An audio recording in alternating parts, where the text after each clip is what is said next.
Après plusieurs éditions aux États-Unis, le salon MEDEX arrive en France. Le but, simplifier le processus de transfert de licence médicale israélienne en le rendant accessible lors de ce salon et notamment de rendez-vous individuels. Un salon qui se tient justement quai de Grenelle ce dimanche 31 mars à Paris. Un événement exclusif qui offre donc l'opportunité aux médecins et aux dentistes français de rencontrer en personne les représentants des départements des licences du ministère de la Santé en Israël et de l'association médicale israélienne. Et à l'occasion, on a pu interviewer les deux fondateurs de Nefesh Benefesh, organisateurs de l'événement, et d'autres personnalités de premier plan, notamment le ministre de l'Intégration et de l'Alia en Israël, Ophir Sofer.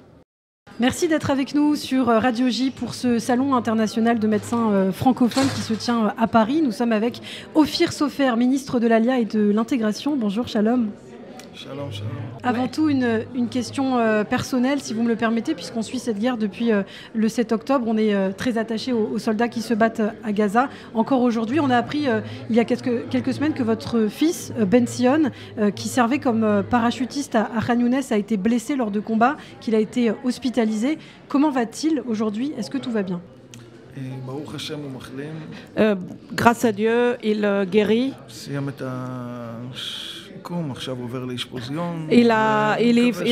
Il passe en hospitalisation de jour. Nous espérons que tout ira bien. J'espère que dans quelques semaines, il sera complètement guéri. Merci beaucoup. Alors, vous avez effectué plusieurs visites en France depuis que vous avez été nommé ministre. Pourquoi cet attrait d'Israël, votre attrait pour la France ? Je pense qu'il y a ici une communauté chaleureuse, sioniste, très attachée à Israël. Et nous y voyons un potentiel d'immigration d'Alia très fort. Il faut dire que malheureusement, après le 7 octobre, et aussi pour nous, c'est heureusement, on sent une grande vague d'Aliyah, beaucoup de gens qui veulent immigrer en Israël. Nous le voyons de tous les pays occidentaux, du Canada, de l'Amérique du Nord, des États-Unis, de Grande-Bretagne.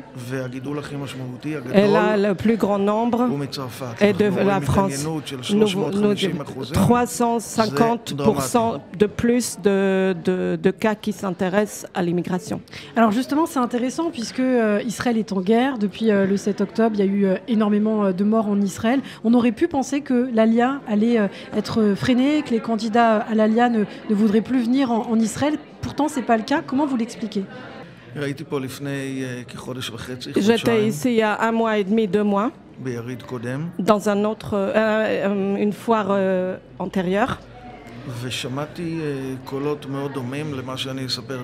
Et j'ai entendu des voix comme je vais rencontrer tout à l'heure, des discours. Devant moi, il y avait une personne, une femme. Je n'ai jamais été dans un mouvement de jeunesse sioniste. Je ne viens même pas d'une famille massorétique. J'ai vu les images du 7 octobre et j'ai décidé de faire mon alia. Il y a de l'antisémitisme, il y a de la guerre très dure à Gaza. Nous avons un grand défi dans le nord. Il faut le regarder comme les deux défis sont reliés, le défi de la diaspora et c'est un seul défi unique du peuple juif. Nous devons combattre l'antisémitisme. L'État d'Israël doit assurer la sécurité de tous les juifs en France, aux États-Unis, là où il vit. Mais ça dépend aussi de notre force et de notre victoire en tant que pays. Mais il n'y a aucun doute que tout le monde revienne vivre en Israël. Je veux dire quelque chose. Pensez à 2000 ans d'exil. 75 ans d'indépendance. Et là, on est au sommet dans un moment historique. Quelle responsabilité. Chaque immigrant qui vient en Israël, chaque olé, quelle est sa contribution pour l'esprit juif. Maintenant, nous avons investi dans un salon qui est focalisé sur les métiers médicaux. J'y pense. C'est aussi très symbolique pour le rétablissement de la Renaissance. Bien sûr, pour les gens qui vivent dans le sud d'Israël, nous allons accueillir des psychiatres, des psychologues qui ne sont pas tout à fait des médecins. Nous pensons que c'est une vraie renaissance. Toutes ces démarches pour aider dans le logement, pour aider avec le perfectionnement de la langue. Tout le service qui accompagne les personnes dans les démarches bureaucratiques, pour obtenir les licences, les permis de travail. Avec nous aujourd'hui 10 personnes qui vont être entre Israël et la France. Et demain, ils vont rencontrer 100 familles qui ont déjà en train leurs dossiers d'immigration sont déjà ouverts et ils vont être accompagnés par nous. Ce sont des actions sans précédent et nous n'avons pas attendu le 7 octobre pour commencer ces actions. Nous les avons commencées bien avant. Mais le 7 octobre était un boost pour améliorer, pour accélérer ces démarches. Alors justement, vous parlez de mesures qui vont être mises en place par le ministère de l'Alia et de l'Intégration. Quelles sont les mesures phares? Quelles sont aussi les initiatives que vous allez prendre pour encourager les Juifs de diaspora à vivre en Israël? Vous parlez de la communauté en France ou en Israël? En France. Pour les Juifs français qui veulent vivre en Israël, qu'est-ce que vous comptez mettre en place pour les encourager à venir? Ici, je ne m'occupe pas trop de Juifs en diaspora. C'est plutôt le rôle du ministre dédié aux diasporas. Mais quelques actions que nous ferons ici vont avoir de l'impact sur l'immigration, sur l'Aliyah. Comme j'ai déjà dit.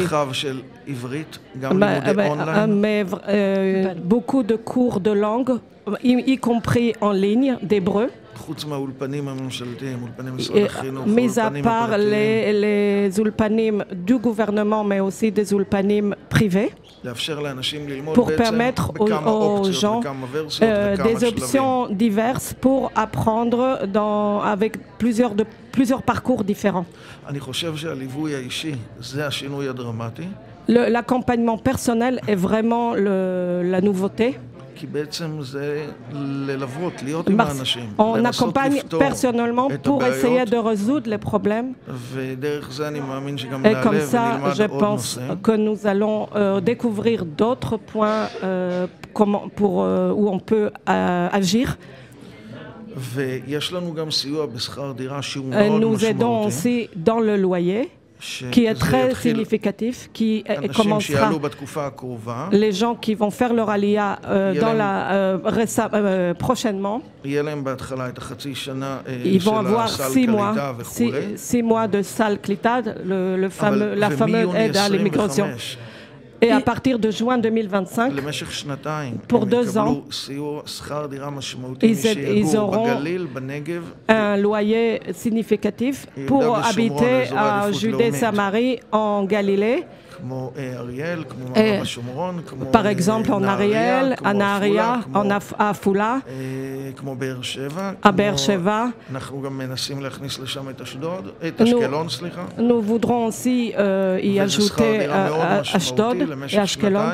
Le loyer est très important l'aide au loyer est très importante pendant 2 ans. Ce n'est pas évident. Nous savons que le processus n'est pas facile, mais nous voulons être avec vous. Nous voulons être avec vous dans ce processus. C'est la raison pour laquelle l'accompagnement personnel est primordial. Alors un dernier mot très rapidement, Ophir Sofer, merci d'être avec nous. Un dernier mot pour les Juifs de France justement qui vous écoutent à l'approche de la fête de Pessah. Nous vous aimons. Nous sommes avec vous. Nous sentons que vous êtes avec nous. Tout le peuple d'Israël est ensemble.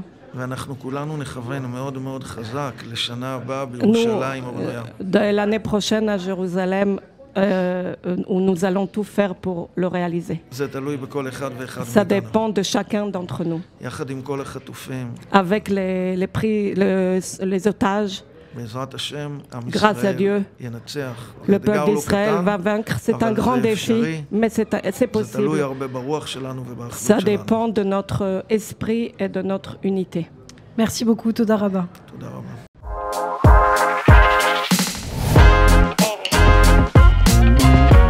Merci d'être avec nous sur Radio J pour ce salon MEDEX, salon pour les médecins francophones en Israël. Nous sommes avec le docteur Sefi Mendelovitch, directeur général adjoint du ministère de la Santé. Bonjour. Shalom lecha.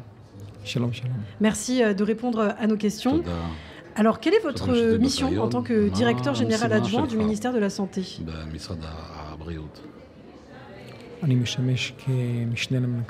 Je suis délégué général du ministre, et plutôt du directeur du ministère. En fait, moi je suis urgentiste pédiatrique. Et au cours du temps, je m'occupe à la fois de soigner les enfants et je m'occupe aussi de la politique médicale de l'État. Alors, on sait qu'il y a en France une pénurie de médecins. Est-ce que c'est aussi le cas en Israël? Est-ce que c'est un vrai problème? Et si oui, quels sont les domaines de médecine que cela concerne?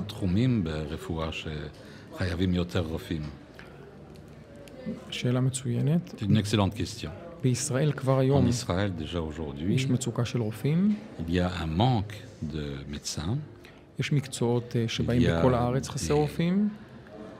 spécialités qui viennent du monde entier. Et je vous donnerai des exemples si vous le souhaitez. Il y a des régions en Israël, en particulier dans la périphérie, où on manque de médecins dans toutes les spécialités. Bien sûr, des médecins de haute qualité comme ceux qui se trouvent en France actuellement. Et j'imagine que depuis le 7 octobre, depuis que les régions du Sud ont été touchées par les massacres du Hamas, le problème s'est amplifié? Mais de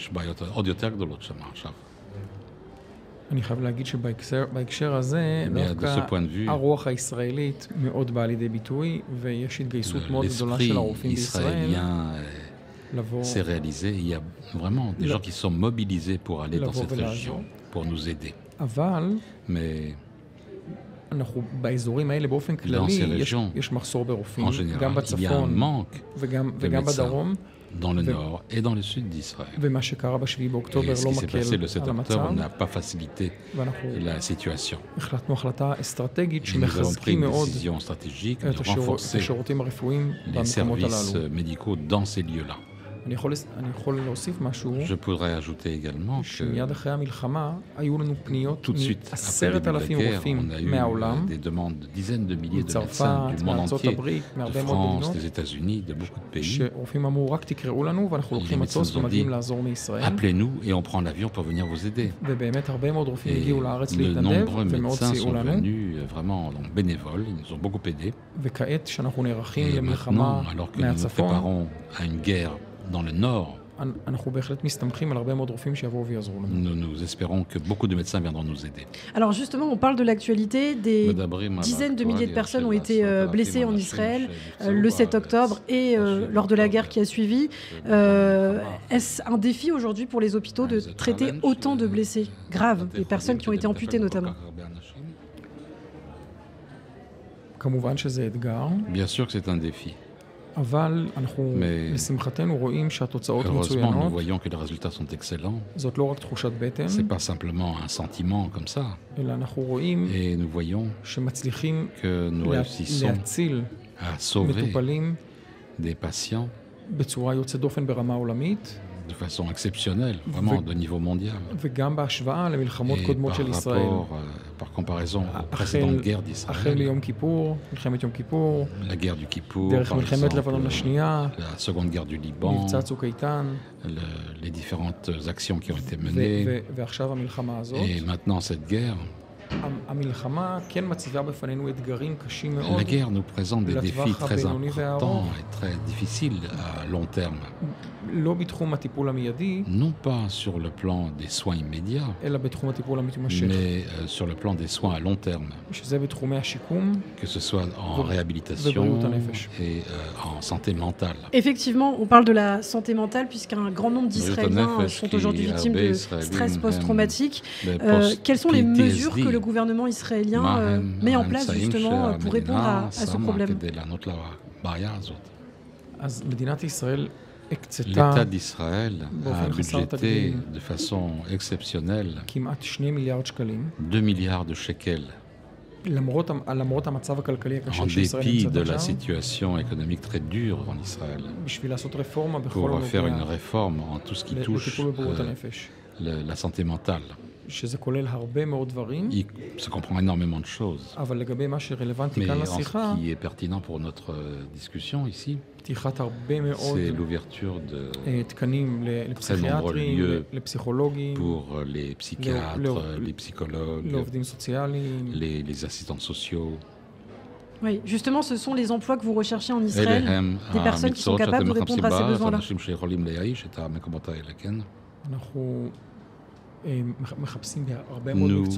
Nous recherchons beaucoup de spécialités, mais par exemple, si vous me disiez quelle est la profession, disons les deux professions dont on a plus besoin aujourd'hui, parce que ce sont des spécialités qui manquent en Israël aussi, ce sont les psychiatres et les médecins pour la réhabilitation. Et si je peux ajouter encore quelques métiers qui ne sont pas liés à la guerre. Les gériatres et les personnels spécialisés pour les centres médicaux, les anesthésistes. Anesthésistes, ok. Et une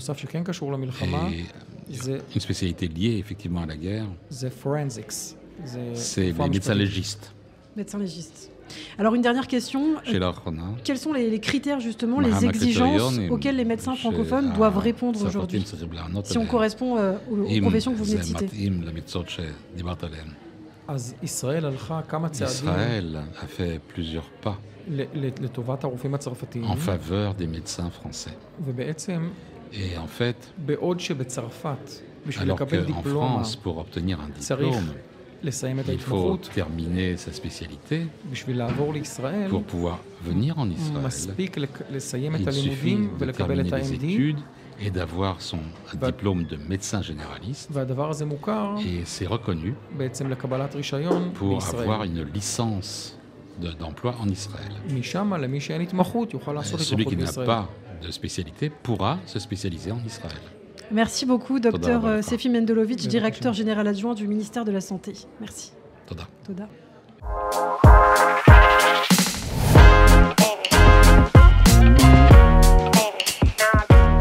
Merci d'être avec nous sur Radio J. Nous sommes avec Avichai Kahana, directeur général du ministère de l'Alia et de l'Intégration. Bonjour, Shalom. Shalom uvracha. Merci d'être avec nous, de répondre à nos questions. Alors, est-ce que vous pouvez nous donner un aperçu de votre rôle et de vos responsabilités au sein du ministère?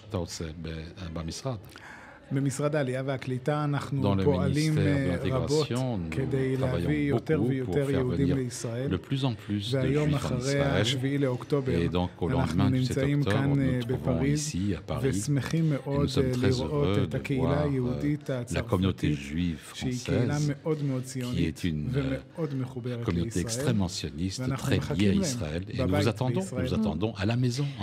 Alors vous parlez du 7 octobre, justement, on l'a dit, Israël est en guerre. Ce qui aurait pu freiner les candidats à l'Alia, finalement, c'est pas le cas. Comment vous l'expliquez? אנחנו רואים באמת Nous voyons des grandes vagues de demandes d'Aliyah à travers le monde entier, et particulièrement en provenance de France. Est-ce que c'est lié à l'antisémitisme? Avons-nous demandé. Lorsqu'on vient ici, on voit que ce n'est pas le cas, ce n'est pas l'antisémitisme. Nous voyons que les Juifs en France, on voit que leur lien avec l'État d'Israël est un lien extrêmement puissant, extrêmement fort. Nous voyons de plus en plus de Juifs qui veulent venir construire leur maison en Israël par solidarité et non pas à cause de la peur. Alors aujourd'hui, on est à ce salon justement pour attirer les médecins francophones. On a dit que depuis le 7 octobre, beaucoup de médecins, Israël a besoin de beaucoup de médecins, en tout cas dans ces régions. Est-ce que vous pouvez nous donner justement un aperçu de ce qui se passe du côté de ces régions-là ? Il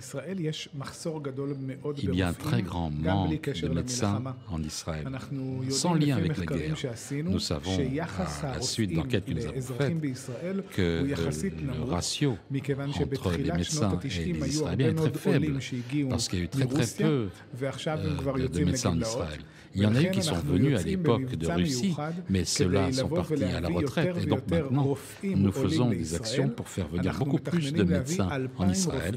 Nous voulons faire venir 2000 médecins en moins de 5 ans. 2000 médecins, c'est donc votre objectif. Quels sont les autres objectifs de votre ministère pour cette année 2024 ? Nous travaillons pour intégrer mieux les Olim en Israël. Aujourd'hui, nous faisons une action extraordinaire qui s'appelle Israël maintenant, Israël Archav. Et nous allons avoir 15 nouveaux émissaires dont le travail sera de faire en sorte qu'il y ait une meilleure intégration d'Israël. Nous ne voulons pas seulement que les Olim viennent en Israël. On veut qu'ils soient à l'aise, que leurs enfants trouvent la bonne éducation, qu'ils aient des appartements dans les bons lieux, qu'ils aient du travail. Nous avons donc 15 émissaires exceptionnels supplémentaires qui construiront leur chemin de Aliyah avant qu'ils ne viennent en Israël. Donc des émissaires spéciaux qui seront déployés. Quelles sont les autres mesures que vous souhaitez mettre en place pour attirer les Juifs à venir en Israël ? Le point le plus important peut-être, c'est le point de l'apprentissage de l'hébreu. Et il m'est très important de venir dire que nous avons commencé une réforme exceptionnelle qui va agrandir les possibilités d'apprentissage de l'hébreu.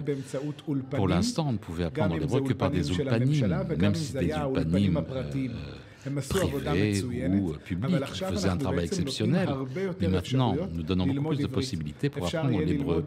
On pourra apprendre l'hébreu dans des ulpanim exceptionnels, gratuits, donnés par le gouvernement le soir, dans des villes nombreuses en Israël, par numérique, en physique, pour pouvoir apprendre l'hébreu avant même de venir en Israël. Donc des classes d'ulpan et un accès aussi plus facile au logement, j'imagine ? Exactement. Nous comprenons que l'histoire de l'appartement en Israël, c'est pas simple. Et donc nous avons une réforme, une grande réforme pour une aide au loyer. Les Olim qui viendront en Israël, qui habiteront dans le nord, dans le sud, en Judée et Samarie, pourront, grâce à une priorité nationale, avoir 2000 shekels par mois, c'est-à-dire 500 € par mois, d'aide à la location. Merci beaucoup, Toda Rabba, Avichai Kahana, directeur général du ministère de l'Aliyah et de l'Intégration. Merci.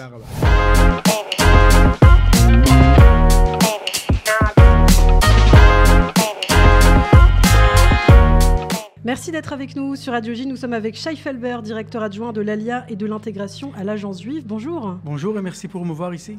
Merci d'être avec nous, de répondre à nos questions lors de ce MEDEX, un salon pour les médecins francophones qui désirent faire leur Aliyah. Alors, est-ce que vous pouvez nous expliquer le rôle de l'Agence juive, justement, dans le processus d'Aliyah des médecins francophones? Comment votre organisation les accompagne? Alors, l'Agence juive est responsable de l'Aliyah de tout le monde entier. Et en France, la première fois, on fait un programme pour les docteurs. Parce qu'on comprend qu'on a besoin de docteurs en Israël. Et on sait le 7 octobre, mais même en avant, qu'il y a beaucoup de docteurs qui vont faire l'Aliyah. Et on comprend que le docteur, on a besoin de quelque chose d'autre. Oui. Ils doivent faire l'équivalence, ça prend plus de temps. Ils vont savoir où ils vont travailler, à quel hôpital, à quel niveau qu'ils arrivent de France. Alors, ce programme spécial, on amène ici, en France, tous les hôpitaux, tous les cases médicales, les équivalences, même des travails pour la famille, les écoles pour les enfants. On fait un programme unique, qu'on dit en anglais One Stop Shop, et c'est la première fois qu'on le fait en France, parce qu'on a réalisé qu'il y a une grande demande ici. Alors, quelles sont justement les principales initiatives que vous souhaitez mettre en place à l'Agence juive pour faciliter l'intégration de ces médecins? Alors, d'abord l'équivalence, parce qu'on sait que c'est un procès, que ça prend beaucoup de temps. On veut le faire plus vite, plus rapide et plus facile. C'est pour ça qu'on a amené ici déjà, à ce salon, des gens de la ministère de la Santé qui vont te dire sur place c'est quoi que tu as ton équivalence, ce que tu as besoin à faire, et pas envoyer une lettre, attendre, un email et tout ça. Sur place, tu peux prendre des réponses. Oui. La deuxième chose, c'est le travail. On a amené ici tous les hôpitaux. Alors, tu veux savoir où tu peux travailler, combien tu vas gagner, où tu vas vivre. Et la troisième chose, on a un programme, celui-là qui vont au Galilée, au sud d'Israël, au Negev, peut recevoir aussi des bénéfices. Plus que si tu vas travailler, par exemple, à Tel Aviv. Alors, ces trois éléments, je pense, qui vont changer. Les gens qui veulent faire l'Aliyah, ils ont pensé, mais on le fait sur place, plus facile et plus rapide. C'est-à-dire que sur place, on peut à la fois obtenir sa licence et en même temps un entretien peut-être pour un emploi dans un hôpital. Oui, mais on sait que les gens qui commencent aujourd'hui, ça va prendre du temps qu'ils vont faire l'Aliyah. Mais on le garde, la place. S'ils vont décider de le jour qui vont venir, aujourd'hui, la semaine prochaine, oui, on va garder la place. Et quand ils vont faire l'Aliyah, on va être prêt pour eux. Aussi, on ajoute Ulpan hébreu aussi. Celui-là, c'est un Ulpan pour ceux-là qui sont docteurs. Ce n'est pas un Ulpan régulier, c'est un Ulpan qui te prépare au niveau de votre travail. Alors, quels sont les conseils que vous donneriez justement aux médecins francophones qui envisagent de faire leur Aliyah dans les 2 ans, parce que c'est dans les 2 ans. Hein. Oui. Alors d'abord, je dis à tout le monde, fais-le vite. Parce que si tu prends le temps, tu vas réfléchir, tu vas penser peut-être oui, peut-être non. Si tu as pris la décision, fais-le. Et nous, on sera là, l'agent juif et le ministre de la Santé, le ministre de l'Intégration, NFH Benefesh, 4 organisations qui sont ici pour toi. Alors d'abord, fais-le vite. Décidez vite. Le deuxième chose, réfléchis bien où tu veux aller, où tu veux travailler, à quel niveau, les écoles pour ton enfant. On est ici pour te donner toutes les réponses. Alors, mais je te dis, on a un programme pour 2 ans. On sait que c'est beaucoup de temps, mais pas assez de temps. Alors, celui-là qui veut faire l'Aliyah, décide vite et le faire. Et vous l'accompagnez, donc vous accompagnez ces médecins jusqu'à la fin, même quand ils sont en fin d'arriver en Israël. Oui, alors ça c'est très important. On les prend ici, main à main, de France et en Israël. Et quand ils arrivent en Israël, au moins 1 an, on va continuer le processus avec eux. Ça veut dire que tu n'arrives pas en Israël et c'est tout. Au revoir. Non. Tu arrives en Israël, ça commence en Israël. Massa, comment on dit Massa en français? Journey. Oui. Une expérience. Alors, l'expérience commence quand tu arrives en Israël. Avant, tu réfléchis, tu saves, tu rêves. Quand tu arrives, c'est ça que c'est un petit peu plus difficile. L'hébreu, le travail, le logement. C'est pour ça qu'on va t'accompagner dès que tu arrives à Ben Gurion, ici de France, à Ben Gurion, et au moins 1 an après Ben Gurion. Eh bien, merci beaucoup, Shai Felber. Merci d'avoir été avec nous, directeur adjoint de l'Aliyah et de l'intégration à l'Agence juive. Merci pour m'avoir ici. Toda Rabba.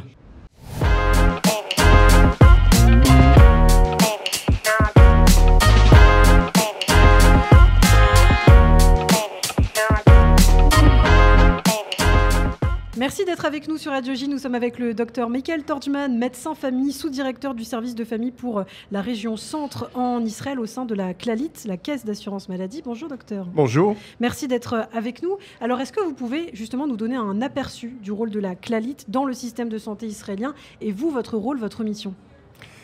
Et en fait, la Clalit est un gros groupe puisqu'il représente à peu près 54% de la population au niveau couverture médicale. Nous avons 14 hôpitaux qui appartiennent à la Clalit et en même temps aussi à peu près 1000 dispensaires de soins au niveau de tout Israël.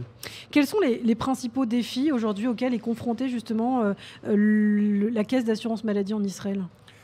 Et c'est essentiellement des problèmes budgétaires parce que en fait, la population vieillit et aussi la population, il y a beaucoup de natalité et donc il faut ouvrir des nouveaux centres en permanence. Le pays est complètement c'est une bonne nouvelle. En dynamique. C'est une bonne nouvelle, mais je veux dire, on a des gros besoins et c'est pour ça qu'on est là aujourd'hui parce qu'on ouvre pratiquement tout le temps des nouveaux centres et il nous faut du personnel médical. Alors vous êtes justement localisé dans la région centre d'Israël. Qu'est-ce que ça comprend comme ville ? Alors en fait, la région centre s'étale de à peu près Kiryat Malachi et jusqu'à Rishon LeZion. Donc c'est ça. Rehovot, Nes Ziona et Gedera. Donc c'est assez large. Il y a à peu près 500 000 personnes qui sont soignées dans notre région. Et alors, comment la Clalit s'assure-t-elle que les services de santé sont accessibles et de qualité pour les résidents de ces régions-là ? Et d'abord, il faut savoir que, étant responsable de la formation des médecins, nous avons pratiquement que des médecins spécialistes. Donc, au niveau qualité, et aussi bien en tant que médecine de famille qu'en tant que pédiatre. Donc, au niveau qualité, il y a une qualité professionnelle qui est excellente. Et en même temps, nous avons des centres qui sont pratiquement dans toutes les villes, avec plusieurs centres. Des centres de médecine, je dirais, de famille et pédiatrique, gynécologie, et des centres aussi de médecine de spécialité, orthopédistes, ophtalmo, ORL, etc. Donc aujourd'hui, vous cherchez quoi comme spécialité ? Parce qu'aujourd'hui, on est au salon justement des médecins qui veulent faire leur alia. Quelles sont les spécialités que vous souhaitez voir venir en Israël ? En fait, on cherche de tout. Et il faut savoir qu'en Israël, il y a une pénurie de psychiatres, de médecins de rééducation fonctionnelle et de gériatres. Mais en fait, vu qu'on a aussi beaucoup d'hôpitaux, on a besoin de médecins dans pratiquement tous les domaines. Alors, une dernière question. Beaucoup d'Israéliens du sud d'Israël, par ailleurs, même si vous êtes spécialisé sur la région centre, ont perdu des proches. Certaines familles ont les siens encore otages à Gaza. Il y a beaucoup de souffrances psychologiques. Est-ce que la Clalit prend en charge justement ces problèmes-là, ces problèmes de santé mentale ? Il faut savoir que moi aussi, j'ai perdu mon fils le 7 octobre. Il était au Festival Nova, donc je fais partie de ceux qui sont aussi touchés de près. Il y a un support mental au niveau téléphone, au niveau de consultation, au niveau du Bitoach Lomi, l'assurance nationale, et au niveau du ministère de la Santé. Donc il y a une prise en charge qui est très complète, notamment donc de psychologues, de psychiatres et aussi de traitements de médecine complémentaire. Merci beaucoup, Dr Michael Torjman. Merci d'avoir été avec nous.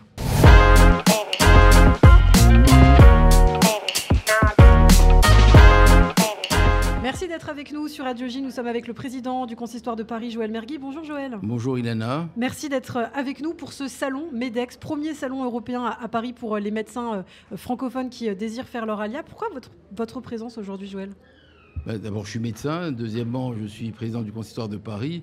Donc, je ne suis pas insensible à la alia. On sait, on le voit dans notre communauté, qu'il y a un nombre important de personnes qui décident de faire le alia. J'ai toujours dit que ma responsabilité est à la fois de m'assurer que ceux qui partent dans de bonnes conditions et de tout faire pour que ceux qui restent continuent à vivre dans de bonnes conditions en France. Oui. C'est l'objet de tout ce que nous avons construit, des synagogues que nous rénovons, des centres que nous mettons en place. Mais il est une réalité, c'est qu'il y a un certain nombre de personnes de la communauté qui décident de partir en Israël. Donc c'est bien que des accords de coopération existent entre la France et Israël pour que des médecins israéliens puissent venir exercer en France, des dentistes israéliens puissent venir exercer en France. Ce n'est pas encore le cas, oui.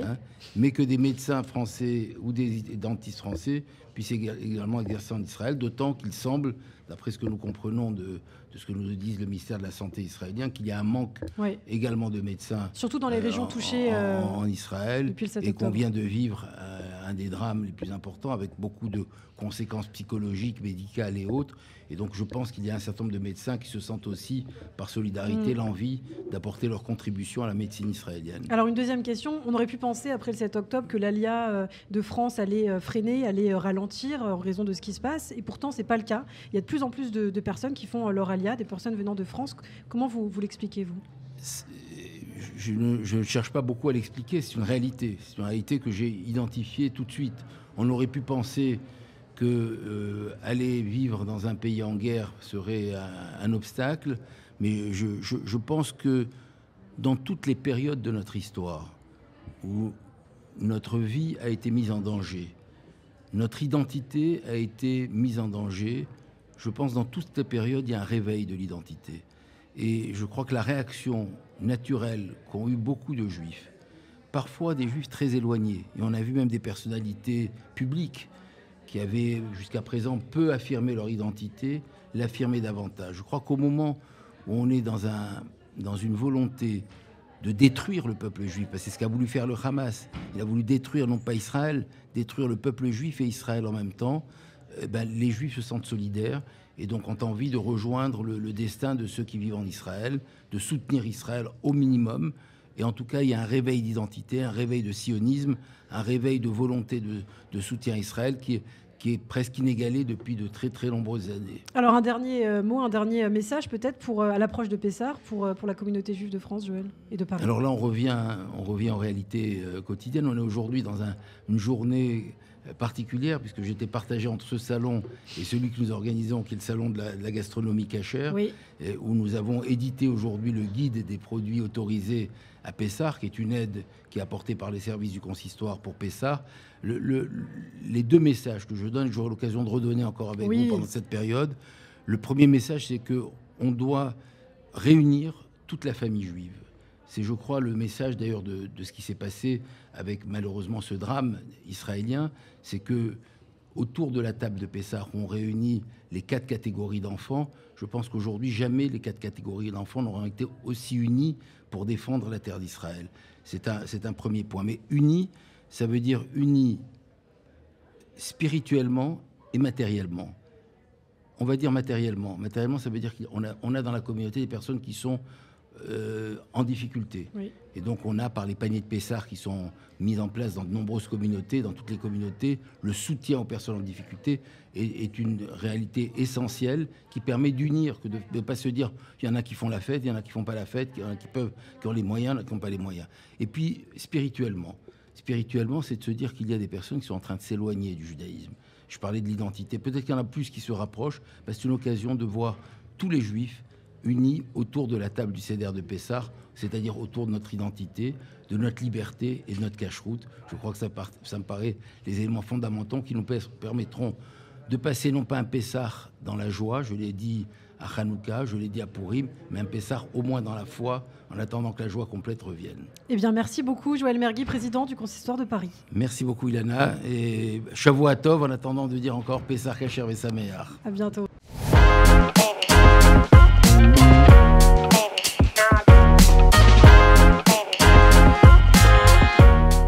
Merci d'être avec nous sur Radio J. Nous sommes à présent avec l'un des fondateurs de Nefesh Benefesh, le rabbin Yehoshua Fass. Bonjour Rabbi.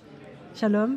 Merci d'être avec nous. Alors, on va parler évidemment de ce grand salon, mais d'abord, Nefesh Benefesh, c'est une organisation qui a été créée en 2002. Pourquoi et à quels besoins vous souhaitiez répondre ? We created Nefesh Benefesh over 22 years ago because we realized that the low number of North Americans making Aliyah every year immigrating to Israel was not indicative of a waning passion or a lack of Zionism. Par manque de sionisme, par manque de passion, il y avait des milliers qui voulaient aller en Israël. Mais les obstacles devaient être levés. En enlevant les obstacles, non seulement on rendait les choses plus faciles, mais on va créer une vague d'Aliyah vers Israël. Alors il faut donner ces chiffres. Depuis presque 25 ans, donc Nefesh Benefesh a aidé plus de 75 000 olim. Qu'est-ce que ça représente dans le détail ? Ça représente la réalisation d'un siècle, de siècles de prières, d'espoir et aussi une incroyable diversité venue de toutes les couches de la société, avec véritablement comme un rêve de pouvoir partir et de s'installer en Israël. Alors Nefesh Benefesh est plus localisé sur l'Amérique du Nord, sur le Canada notamment, et là aujourd'hui on est en France, à Paris. C'est important pour vous de toucher aussi la communauté française et francophone ? C'est très important qu'on soit ici. C'est historique pour notre organisation. Il y a 8 ans, nous avons créé un projet qui était concentré sur des médecins aux États-Unis, aider, assister non seulement le processus d'autorisation, mais aussi leur placement dans les institutions médicales en Israël, en raison des problèmes graves qui se produisent en ce moment dans l'industrie de la santé, les institutions. Le gouvernement israélien nous a demandé de prendre ce projet MEDEX et de le mener à travers le monde. Et ce programme MEDEX, c'est pour la première fois qu'il est exprimé à l'extérieur de l'Amérique du Nord. Alors, il y a une pénurie de médecins en France, mais aussi visiblement en Israël. Vous recherchez des médecins qui sont des spécialistes en fait aujourd'hui. Nous sommes en relation avec tous les hôpitaux, toutes les cliniques en Israël. Et il y a un besoin aigu de certaines spécialités, particulièrement au lendemain de la guerre. On a mis une loupe sur les problèmes qu'il y a dans les institutions israéliennes. Donc, véritablement, on trouve ces problèmes et ces spécialités et on les aide, ces individus à venir en Israël, particulièrement dans les régions nord et sud d'Israël. Oui, c'est vrai que dans le nord, dans le sud d'Israël, ce sont des régions qui sont touchées par le terrorisme depuis le 7 octobre. Il y a un manque, donc j'imagine, de médecins et aussi de soutien psychologique peut-être dans ces régions-là. Tout à fait. Nous essayons d'aider, pas seulement en faisant venir des médecins, mais aussi des spécialistes des traumatismes et aussi des psychologues. Alors c'est intéressant puisque après le 7 octobre, on aurait pu penser que l'ALIA allait freiner, qu'il y aurait moins de candidats à l'ALIA. Quel regard vous portez justement en tant que rabbin sur cette montée des ALIA, puisque ça n'a pas découragé visiblement les Juifs qui voulaient partir en Israël? Chaque fois qu'il y a une crise, historiquement, à chaque fois qu'il y a une crise en Israël, il y a toujours eu un pic d'Aliyah à travers le monde. Et je pense qu'il y a un lien viscéral à notre patrie. Et lorsque quelque chose nous fait du mal, lorsqu'on souffre, on veut instinctivement, nous voulons courir pour aider notre maison. Et je crois que nous le voyons illustré maintenant. C'est vrai que depuis le 7 octobre, beaucoup de couches de la société israélienne se sont rassemblées, réunies. Ça, c'est aussi quelque chose d'inédit. Quel regard vous portez là-dessus? Finalement, l'épreuve a aussi rassemblé. Like the left, the right. Mais les 6 derniers mois ont été emplis de ténèbres et de douleurs. Et tous, le peuple juif, pas seulement en Israël, a cherché des moments de lumière et de vie et d'optimisme. Aujourd'hui, c'est un de ces moments, avec une telle diversité de différents types de juifs qui veulent venir s'installer en Israël, aider, soutenir, construire leur vie en Israël. Il ne peut pas y avoir plus de lumière que dans cette expression. Alors une dernière question, Rabbi Yehoshua Fass, pour la communauté juive de France, justement, qu'est-ce que vous avez envie de lui dire à l'approche de Pessah, vous qui êtes rabbin?